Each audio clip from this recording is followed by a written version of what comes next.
এখনো কেন্দ্রীয় সরকার, মোদী সরকার নীরবতা পালন করছে। আমাদের সর্বভারতীয় তৃণমূল কংগ্রেসের সাধারণ সম্পাদক সাংসদ অভিষেক বন্দ্যোপাধ্যায়, যিনি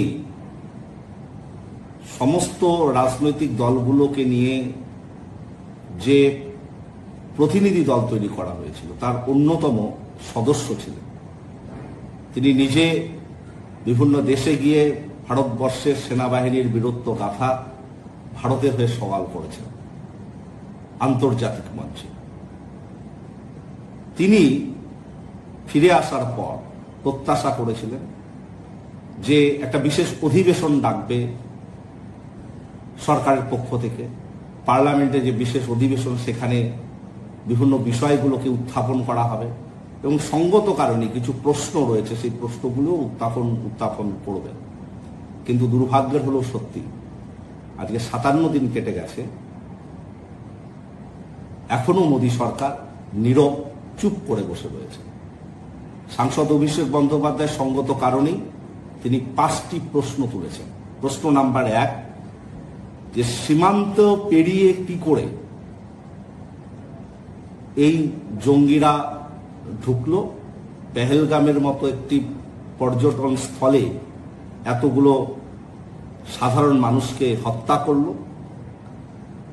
এই 4 জন জঙ্গি তারা কিভাবে এই জাতীয় নিরাপত্তার বলয়কে ভেঙে তারা ভারতে প্রবেশ করলো, এই প্রশ্ন দেশবাসী জানতে চায় এবং সাংসদ অভিষেক বন্দ্যোপাধ্যায় সঙ্গত কারণে এই প্রশ্ন করেছেন। প্রশ্ন নাম্বার 1। প্রশ্ন নাম্বার 2,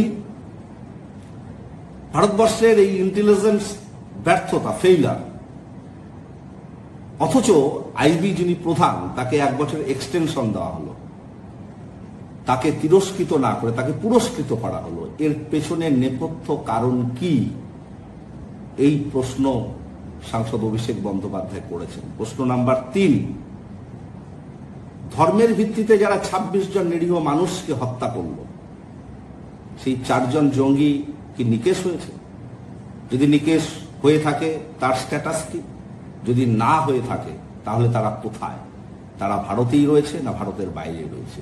এই বিষয়ে এখনো কোনো সদুত্তর মেলেনি। সঙ্গত কারণেই আমাদের অধিনায়ক অভিষেক বন্দ্যোপাধ্যায় প্রশ্ন তুলেছেন। প্রশ্ন নাম্বার 4, পাক অধিকৃত জম্মু কাশ্মীর নিয়ে কখন আলোচনা হবে? কেন এই মুহূর্তে এই বিষয়টি উত্থাপন করা হচ্ছে না? পাকিস্তানকে চেপে ধরা হচ্ছে না?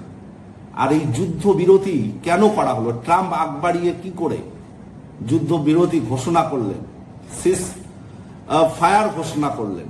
এটা আমাদের বোধগম্য হচ্ছে না। ভারতবর্ষের সার্বভৌমত্ব নিয়ে একটা বড় প্রশ্ন। সঙ্গত কারণেই আমাদের সাংসদ অধিনায়ক অভিষেক বন্দ্যোপাধ্যায় এই প্রশ্ন তুলেছেন। এবং সর্বশেষ প্রশ্ন, এই যে কথায় কথায় মাননীয় প্রধানমন্ত্রী নরেন্দ্র মোদী দেশ বিদেশ ঘুরে বেড়াচ্ছেন, 33টি দেশে সফর করলেন, কতটা সফল তিনি? কূটনৈতিক স্তরে আমরা কতটা সফল? যুদ্ধ চলাকালীনই পাকিস্তান লোন পেয়ে যাচ্ছে, তারা বিভিন্নভাবে আন্তর্জাতিক মঞ্চে পুরস্কৃত হচ্ছে, অথচ আমাদের প্রধানমন্ত্রী দেশ বিদেশে ঘুরে বেড়াচ্ছেন। কূটনৈতিক স্তরে এই ব্যর্থতা এবং এই যে ভণ্ডামি চলছে, নিশ্চিতভাবে এই প্রশ্নগুলো আমাদের মাননীয় সাংসদ অভিষেক বন্দ্যোপাধ্যায় তুলে ধরেছেন। এটা সাংসদ অভিষেক বন্দ্যোপাধ্যায়ের প্রশ্ন নয়, প্রত্যেকটা দেশবাসীর, সাধারণ মানুষের মনের প্রশ্ন তিনি তুলে ধরেছেন এবং এই প্রশ্নগুলোর উত্তর জানা অত্যন্ত জরুরি। দেশের নাগরিক হিসেবে সকলে চাইছেন এবং সাংসদ অভিষেক বন্দ্যোপাধ্যায় এই প্রশ্নগুলো মানুষের সামনে তুলে ধরেছেন।